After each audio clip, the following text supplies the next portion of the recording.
Fos, premier port de commerce français. 4500 navires par an, des entrepôts, des conteneurs, des grues. 10 000 personnes travaillent sur cette zone industrielle et portuaire. Bienvenue dans ce monde de matelots, d'ouvriers, d'ingénieurs et de dockers.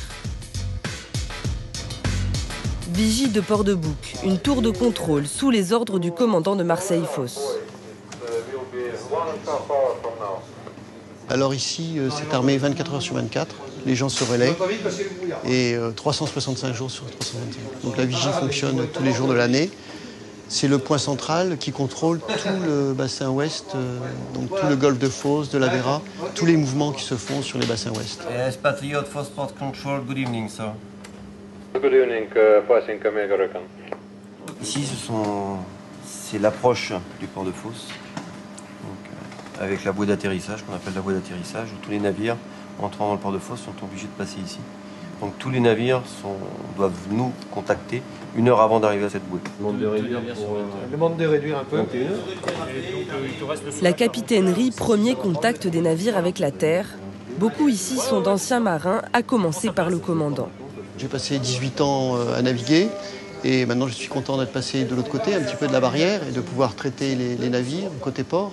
On a les radars, on a le vent, on a les images. Et c'est vraiment, pour un ancien marin, ça me rappelle la passerelle d'un navire.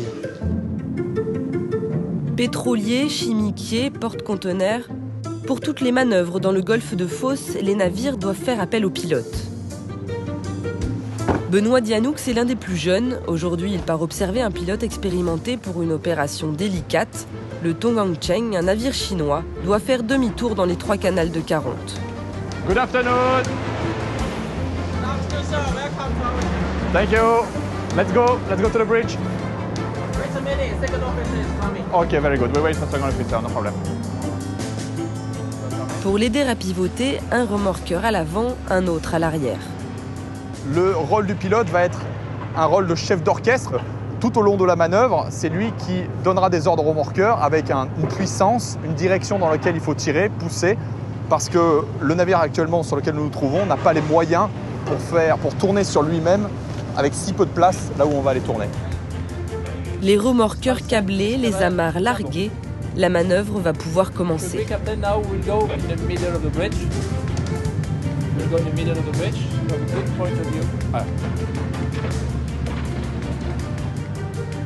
Avant toute manœuvre, il faut vérifier le tirant d'eau du navire, sa hauteur sous l'eau. De son côté, le commandant doit garantir la profondeur des canaux et des postes à quai. Une mission assurée par un service spécialisé. La bathymétrie produit des cartes détaillées des fonds du port au décimètre près. Donc c'est du dur là, le fond là, c'est du sédiment, d'accord. Pour toute cette partie-là.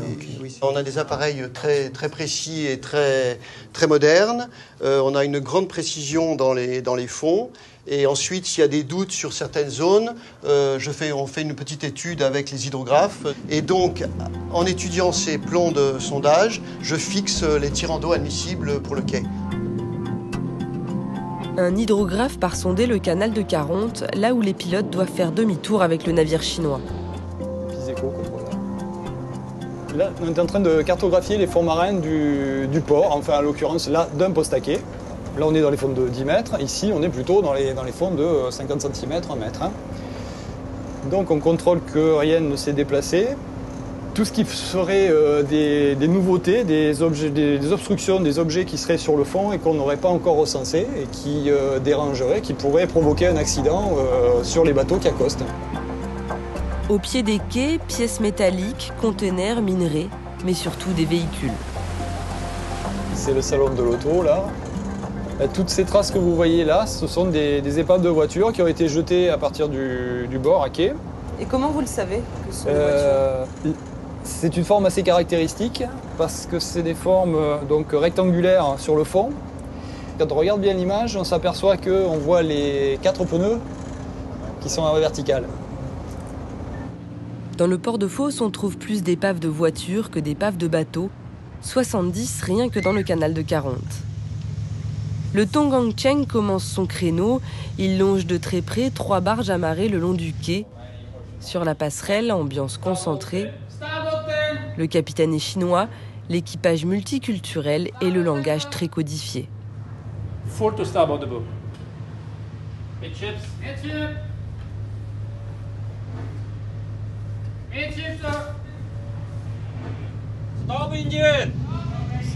Arrêter les moteurs, ordonne le pilote, presque jusqu'au point mort. La difficulté consiste à tourner sur place. Le bateau fait 160 mètres. La zone sur laquelle on doit tourner, ça fait 175 mètres. Donc on a 15 mètres en tout. 7,50 mètres devant, 5,50 mètres derrière. Il faut exactement tourner au centre de la zone. Sinon, on risque d'aller un peu trop d'un côté ou de l'autre et donc d'avoir pas assez de fond pour tourner. Poussé, tiré par les remorqueurs, le Tongang Cheng tourne sur lui-même. Après la manœuvre, débriefing entre pilotes. Après, effectivement, tu l'as fait pousser, tu l'as fait stopper assez rapidement, mais le bateau il a quand même continué à bien glisser.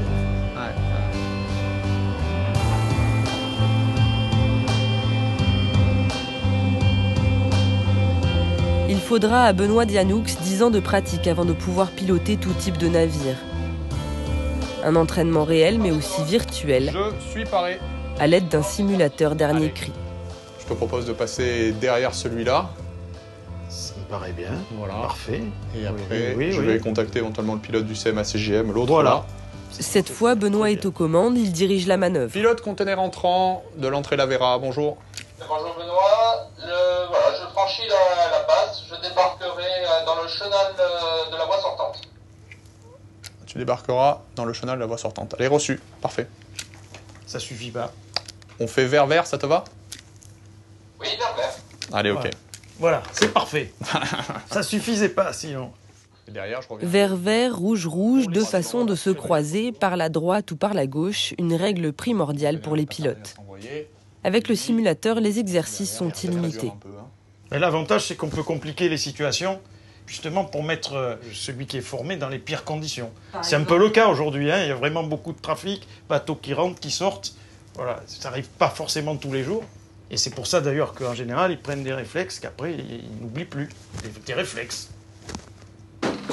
Voilà, sortie à Vera, je suis en train de monter en navire. Derrière les manettes et la radio, un seul homme joue tous les rôles à la fois. J'essaie de simuler les officiers de port, on peut même aussi simuler les remorqueurs, les lamaneurs avec les embarcations qui vont prendre les amarres. Donc le pilote, l'instructeur, voilà, il a le doigt de Dieu, il peut changer le vent, il peut changer les directions des navires. Et on essaye, grâce à ce jeu vidéo, de reproduire les situations les plus proches de la réalité.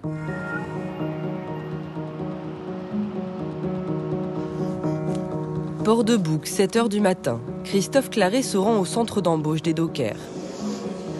Allez, soyez beaux, rentre le ventre. Il n'y a pas foule ce matin, beaucoup d'entre eux sont déjà sur les quais. Oui, ça va. Alors là, c'est l'embauche d'aujourd'hui. Toutes les feuilles qui vont sortir tout à l'heure, qui vont annoncer au micro, là, c'est toute l'embauche de cet après-midi, les journées s'il y en a. Toutes les affectations, contremaîtres, les livreurs, les dockers, les straddles. Messieurs, bonjour. Pour Carrefour 40. 8h pile, le représentant des employeurs fait l'appel sous l'égide de la CGT.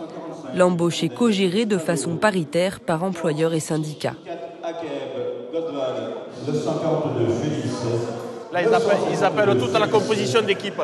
En fonction de toutes les fonctions, ils appellent tous les dockers après l'autre.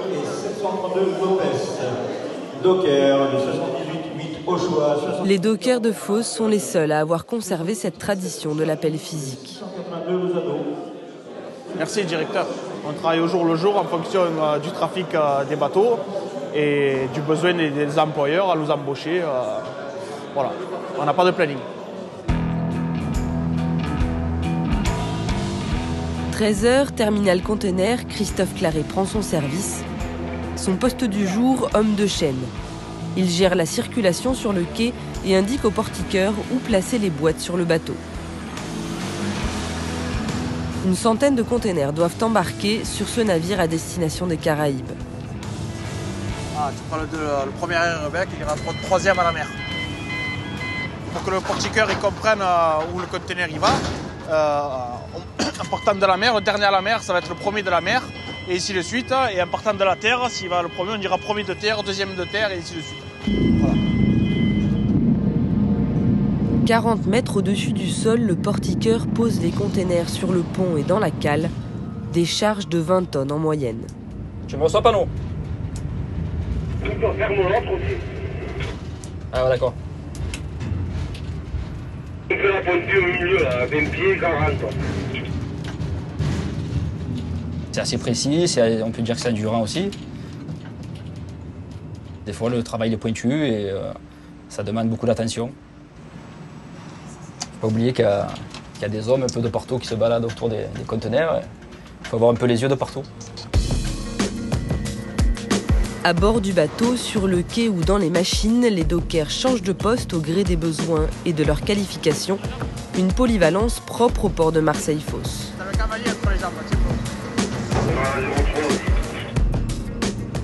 De changer, c'est bien. De faire tout le temps pareil, c'est un peu lassant. Là, on a la chance encore d'être dans cette polyvalence et chaque jour de voir différentes choses. Beaucoup de dockers conduisent des straddles ou cavaliers, ces grands chariots qui déplacent et rangent les containers sur le terminal.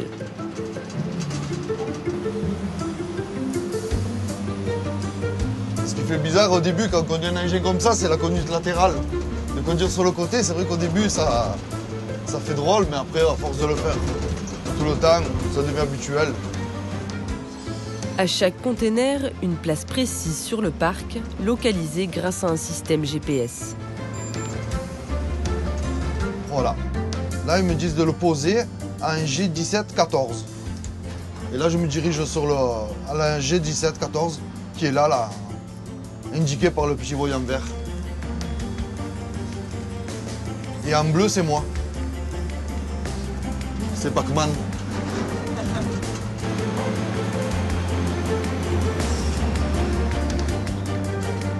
Après leur long voyage en bateau, les containers ne resteront pour la plupart sur le parc que quelques heures avant de repartir en camion.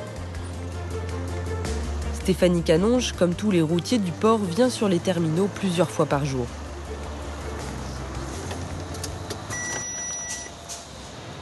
En fait, j'enregistre mon arrivée, je leur signale le conteneur que je veux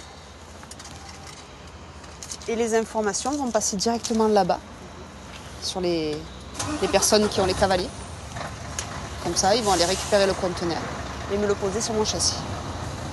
Tout simplement. Les terminaux containers de Fos voient défiler jusqu'à 1500 poids lourds par jour. À ce stade, leur contenu reste mystérieux.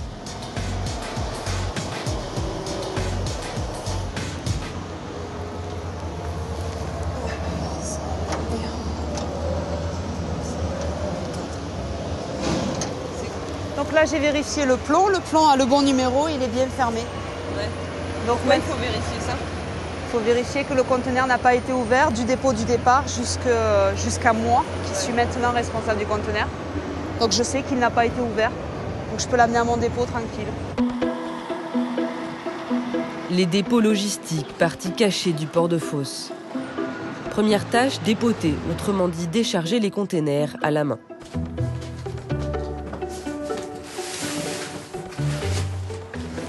Là, dans ce carton-là, on a des porte-bijoux. Porte-bijoux ménagers, pardon, excusez-moi. Ça peut être aussi bien des coussins, des couettes, tout ce qui est matériel de maison. Et qui viennent d'où? Écoutez, c'est écrit sur les cartons, c'est écrit Made in China. Donc, je pense que c'est la première de Chine. Combien de temps vous allez mettre pour décharger ce conteneur? Pour décharger ce conteneur 6 heures par là, 5-6 heures. Des hangars comme celui-ci, il y en a des dizaines à la sortie du port. Des milliers de fourmis stockent et traitent des marchandises du monde entier. Sont-ils en bon état après 3 semaines de voyage? Il faut en ouvrir quelques-uns au hasard. À chaque carton, c'est la surprise. Il faut vérifier s'il y a bien un seul produit, comme c'est marqué sur l'étiquette. Là, il faut vérifier s'il n'y a rien de cassé. Vu que c'est un luminaire, on doit marquer exactement le voltage. Si c'est des produits sensibles comme le bois, le textile, il faut ouvrir encore plus de produits pour voir s'il n'y a pas de moisissures. Souvent, vu que c'est des containers, on a pas mal de moisissures.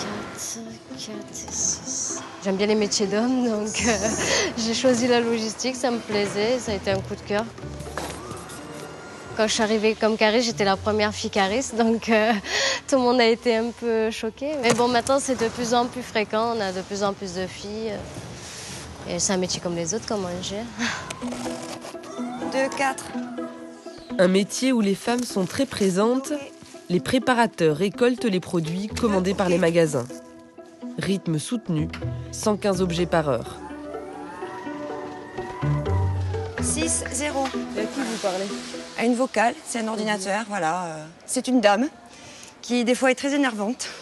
Elle est pas sympa? Non, il y a des fois, non. Il y a des fois, pas du tout, parce qu'il faut lui répéter sans arrêt. Il y a comme des bugs, ou alors on dit mal le numéro par rapport à l'enregistrement qu'on avait fait. Et, il y a des fois, on s'énerve avec elle, oui. Répétez. 6, 8. Dernière étape, envoyer les colis vers leur destination finale, l'un des 220 magasins d'une grande marque de décoration. 6, 6. Où est-ce que ça part? Qu'est-ce que vous avez... Alors là, ça part à Sainte-Geneviève, dans le 91. Voilà. Partout. On fait toute la France et l'étranger aussi. Il y a l'Italie, il y a l'Espagne, il y a comment ça s'appelle, la Réunion. On envoie aussi la Réunion, ouais. En une semaine, 200 000 colis partiront de ce dépôt et prendront la route vers de nouveaux horizons.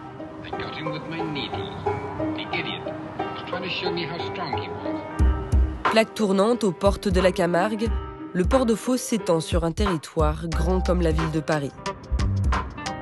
Jour et nuit, des agents de sûreté patrouillent jusque dans les endroits les plus reculés. Alors, régulièrement, il y a des pêcheurs ici. Il y a la sortie d'eau chaude juste ici, donc il y a du poisson, donc forcément. Il n'y a que quand il y a des grands jours de Mistral, on ne les retrouve pas ici, parce qu'en fait, ils prennent tout le minerai. À l'exception des terminaux, beaucoup de zones sont en effet accessibles à tous, sans barrière, sans portail. Bonjour monsieur. À tous, donc aux pêcheurs. On est la sûreté portuaire. Oui. Vous êtes sur un site propriété privée du port autonome. Oui. Voilà, sachez que c'est une zone réglementée par rapport à toute l'activité industrielle. Donc on va vous demander de plier les cannes et de rentrer. L'été, il y a les pêcheurs, les parents qui pêchent d'un côté, puis ça nous arrivait de retrouver des enfants pataugeant dans l'eau ici, voire se baignant. Vous voyez la bouée qui est là-bas, là? À ce niveau de la bouée, il y a une aspiration qui sert justement pour refroidir les usines. Et en fait, si l'aspiration se met en marche quand il y a des baigneurs dessus, il risque de se faire coincer ou d'aspirer. Alors qu'il y a un panneau, que c'est bien expliqué, que c'est une zone d'aspiration très dangereuse. Autre activité illégale plus encombrante, les courses de voitures ou encore les rave parties. C'est ici l'accès pour aller faire les rave parties. Donc ils ont mis en place tous les DBA que vous voyez ici et la chaîne qu'on vérifie assez souvent, comme tous les jours pour faire en place.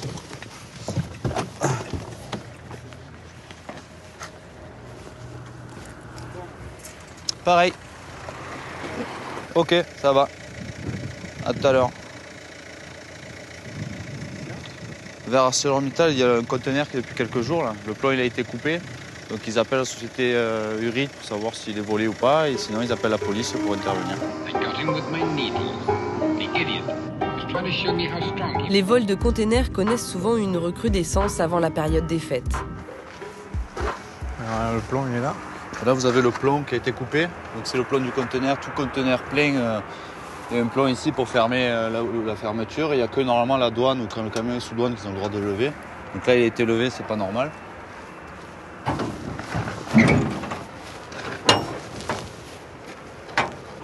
Fais gaffe qu'il y a la poudre qui sort là. Vous avez une idée de ce que c'est? Non, pas du tout. Après, si c'est des produits dangereux, ça doit être signalé sur le conteneur normalement. Donc là, il n'y a rien de signalé. Personne ne sait ce qu'il y a à l'intérieur d'un conteneur. Pour les vols, pour pas qu'ils soient volés en fonction. Donc je pense que si c'est un conteneur volé, il a été volé, ils l'ont ramené ici, ils ont regardé ce qu'il y avait dedans. Apparemment, je ne sais pas trop ce que c'est, mais c'est pas intéressant, donc ils l'ont laissé, ils sont repartis. On a regardé, Vérification faite, le conteneur abandonné sur un bord de route était rempli de désherbants. Je te donne le numéro du conteneur. C'est un conteneur gris. Pendant que les cales des navires se vident ou se remplissent, que font les matelots en escale? Pourquoi pas une pause au foyer des marins de Port-de-Bouc? Tenu par des bénévoles, il ouvre chaque soir à 18 h. So where are you from? The Philippines. Philippines. Which city? Davao City. Davao. Skype et Facebook à toutes les tables, une connexion Wi-Fi bienvenue. Sur les bateaux, les marins doivent payer pour utiliser Internet. Le foyer propose aussi sa propre boutique. Qu'est-ce que vous avez acheté? J'ai acheté du parfum, des chips, des cacahuètes et du chocolat. Du parfum, vous pouvez nous montrer? Oui. Pour ma mère. C'est pour ma mère. Mais on voit qu'ils emportent soit des porte-clés, des tours Eiffel, des choses comme ça, des souvenirs caractéristiques, mais plus de Paris que de la région de Paris. Et surtout, ils sont fabriqués en Chine en plus. C'est un retour à l'envoyeur. Chinois, Russes, Turcs, Indiens se croisent ici, mais surtout Philippins.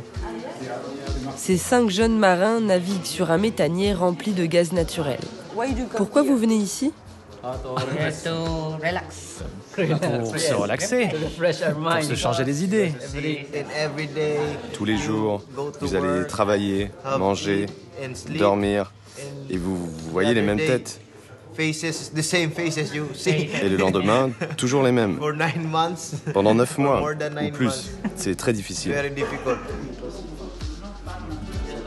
Sur un mur, des centaines de photos laissées en souvenir des hommes passés un jour par le port de Fos.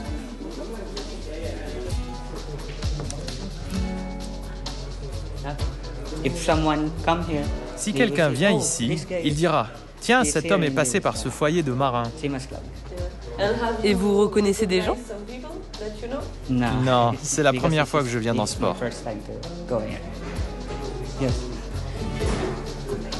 22 h, l'heure de retourner à bord. Les terminaux sont loin de tout.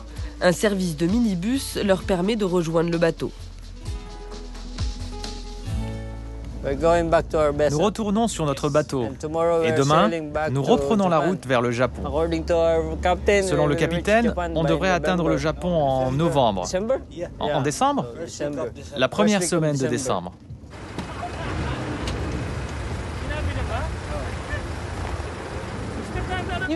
Vous pouvez nous montrer le bateau? C'est celui-là, là-bas. Le premier? Oui, le premier. Le très gros. Okay. Thank you. Thank you, and have a nice day. Thank you. Love you. Bye bye.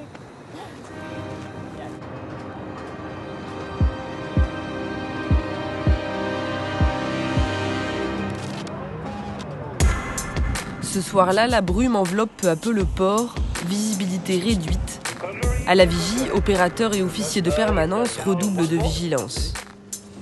Là, ça devient de plus en plus opaque. On ne voit pas le fort, donc en gros, on a peut-être 100 mètres, gros max 100 mètres. Et encore. Cap Epinette, vigie. I ask your permission to cross approaching channel. We have no dangerous cargo on board. Port of destination is La Spezia. Seule langue commune à tous les marins, l'anglais. Mais pas toujours facile de comprendre les accents les plus variés. Ah, il faut avoir l'oreille. Il faut s'adapter à la nationalité du navire. Voilà. C'est vrai que c'est un peu particulier. Entre l'anglais chinois, l'anglais russe, l'anglais croate, l'anglais français. Et l'anglais. On se fait très bien comprendre quand on prend le bateau. On arrive à comprendre, à faire la... Bonsoir. Oui, bonsoir pilote. Appareillage du 0 bis pour la mer. Le Patriote et le Bechitas au mouillage et le Commodore reporté. Le Monte Esperanza, on le reporte. Voilà. Ok. À cause du brouillard. Il y a trop de brouillard, pas assez de visibilité. Pour ne pas faire rentrer des navires, surtout sur les appontements pétroliers où on a des bras de chargement et de manutention de liquide qui sont près du bord et il ne faut surtout pas que les bateaux les cassent.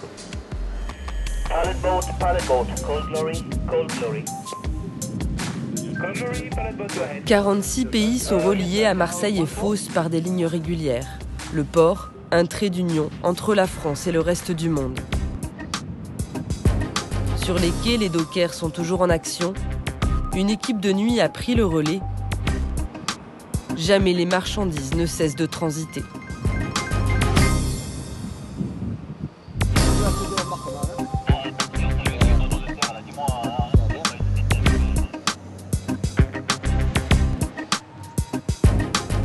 À la 5.